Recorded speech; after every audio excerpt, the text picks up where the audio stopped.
बिस्मिल्लाहिर्रहमानिर्रहीम। अस्सलामुअलैकुम।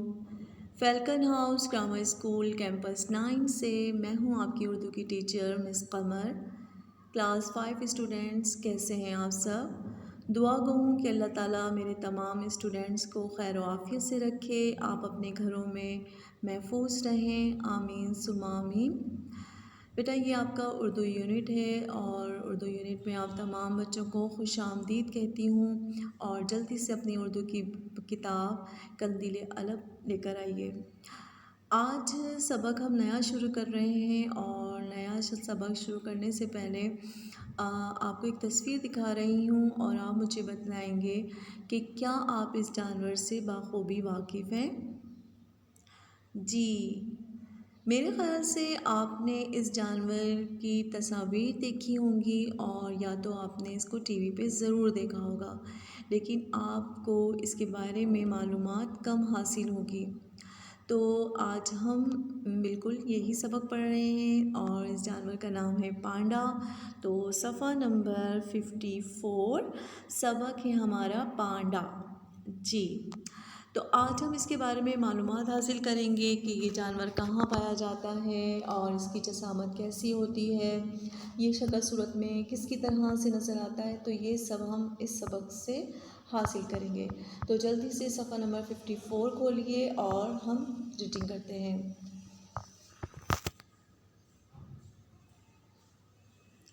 पांडे का ताल्लुक़ चीन से है।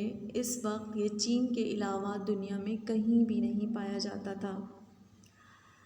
पांडा वाहिद जानवर है जो दुनिया के किसी भी चिड़ियाघर में मौजूद नहीं।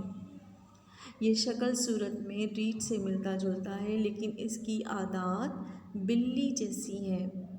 पांडे के मुतालिक चीनी माहिरीन का कहना है कि इसकी नस्ल 20 लाख साल पुरानी है। सदियों पहले ये जिसामत में हाथी से बड़ा हुआ करता था, लेकिन वक्त के साथ साथ इसका जिस्म छोटा होता गया। इसके क़द-ओ-क़ामत में फ़र्क रुनुमा होने का अमल 10 लाख साल पहले शुरू हुआ और शायद ये कुदरती अमल था। कदीम पांडे और जदीद पांडे के कद काट और वज़न में तो फ़र्क आ गया, लेकिन शक्ल सूरत, खाल और बालों की रंगत वही रही जो 20 लाख साल पहले थी। बीजिंग के एक मशहूर रिसाले चीन ब तस्वीर में लिखा है कि पांडा चीन के सबसे बड़े दरिया यांगसी के जंगलों में पाया जाता था और जनूबी एशिया के बाज़ ममालिक जावा, सुमाट्रा, मलाया, कंबोडिया, लाओस, वियतनामी और थाईलैंड में मिलता था। मगर एक मुद्दत गुजर गई, अब ये एशिया के उन ममालिक में दिखाई देता है। अब ये सिर्फ़ और सिर्फ चीन के बुलंद बाला पहाड़ों में वाक़या बांस के जंगलों में रहता है।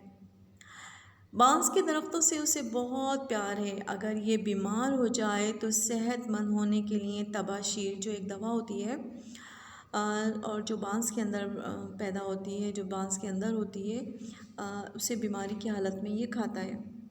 बहरहाल अब पांडा बांस के इन जंगलों में भी खाल खाल नज़र आता है। उसके गायब होने की वजह अभी तक किसी को मालूम नहीं हो सकी है। क्लास 5 ये आपने आज पांडा के बारे में मालूमात हासिल की। आज हमने सिर्फ सफ़ा नंबर 54 की पढ़ाई की है और इसमें हमें बताया गया है कि पांडे का ताल्लुक़ जो है चीन से है और ये वाहिद जानवर है जो दुनिया के किसी भी चिड़ियाघर में पाया नहीं जाता। इसकी शक्ल सूरत रीछ से मिलती जुलती है, लेकिन और इसकी आदतें बिल्कुल बिल्लियों जैसी होती हैं। जैसे बिल्लियाँ आराम तलब होती हैं, सोती ज़्यादा हैं, तो ये बिल्कुल इसकी आदतें ऐसी ही होती हैं बिल्लियों जैसी। लेकिन सदियों पहले जो है ये हाथी से भी बड़े हुआ करते थे, लेकिन अब जो है वो कुदरती अमल इस तरह से हुआ, अल्लाह ताला की तरफ से ही एक कुदरती अमल इनके ऊपर इस तरह से हुआ कि इनकी कदो-कामत जो है वो थोड़ा सा फ़र्क इस तरह से आया कि इनकी हाइट जो है वो कम हो गई, लेकिन इनके जिस्म के बाल, इनकी शक्ल सूरत, इनकी खाल बिल्कुल वैसी थी जो 20 लाख साल पहले पुरानी थी। लेकिन किस चीज़ में फ़र्क आया? सिर्फ फ़र्क आया तो इनके कद काट में आया, इनकी जिसामत में आया, इनके वज़न में आया।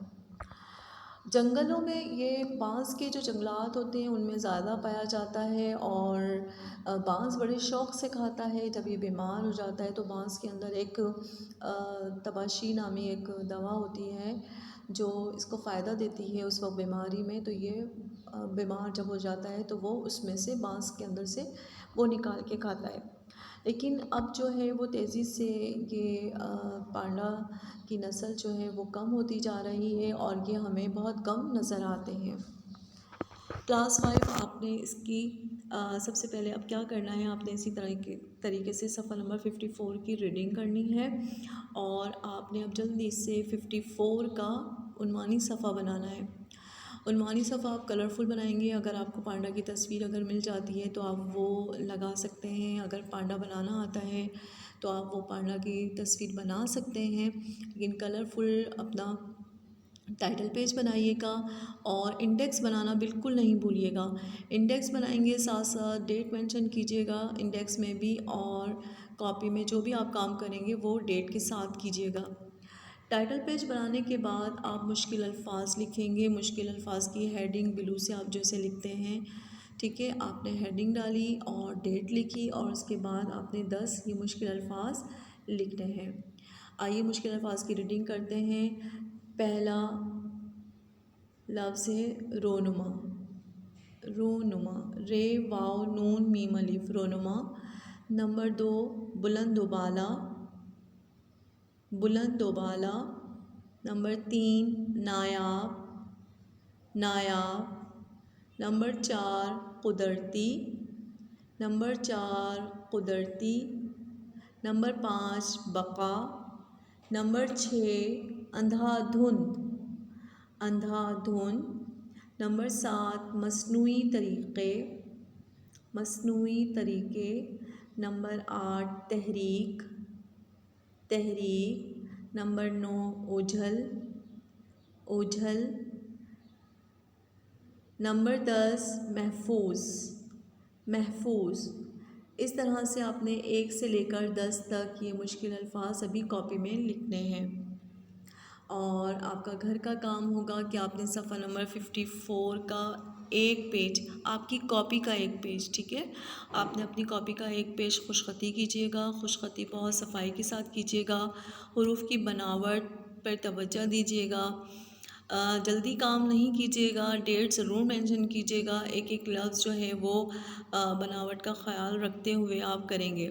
इसी तरीके से आप मुश्किल अल्फाज जब लिखेंगे तो आप उसको पढ़ के लिखेंगे ताकि आपको पढ़ना और लिखना दोनों आए। क्लास 5 अब आप, मुझे उम्मीद है कि आप इस तरह से अपना पूरा काम कंप्लीट करेंगे। इंडेक्स ज़रूर मेंशन कीजिएगा, इंडेक्स साथ साथ बनाते जाइएगा। बार बार आपको रिपीट कर रही हूँ यही बात कि इंडेक्स और डेट ज़रूर मेंशन कीजिएगा। काम अपना प्रॉपर कीजिएगा ताकि आप जब आएँ तो आपका काम कंप्लीट हो। ये ना हो कि आपका काम इनकम्प्लीट हो तो आपको और ज़्यादा आप बर्डनाइज हो जाएंगे, आपके ऊपर वर्कलोड ज़्यादा हो जाएगा। इसलिए कोशिश कीजिएगा कि रोज़ का जो भी काम आपको दिया जा रहा है वो रोज़ की बुनियादों पे कंप्लीट कीजिएगा। मुझे अब इजाज़त दीजिए बेटा, अपना बहुत ख्याल रखिएगा। इंशाल्लाह आपसे नेक्स्ट क्लास में मुलाकात होगी। जब तक आप अपना काम कंप्लीट कर लीजिएगा। अल्लाह हाफिज़।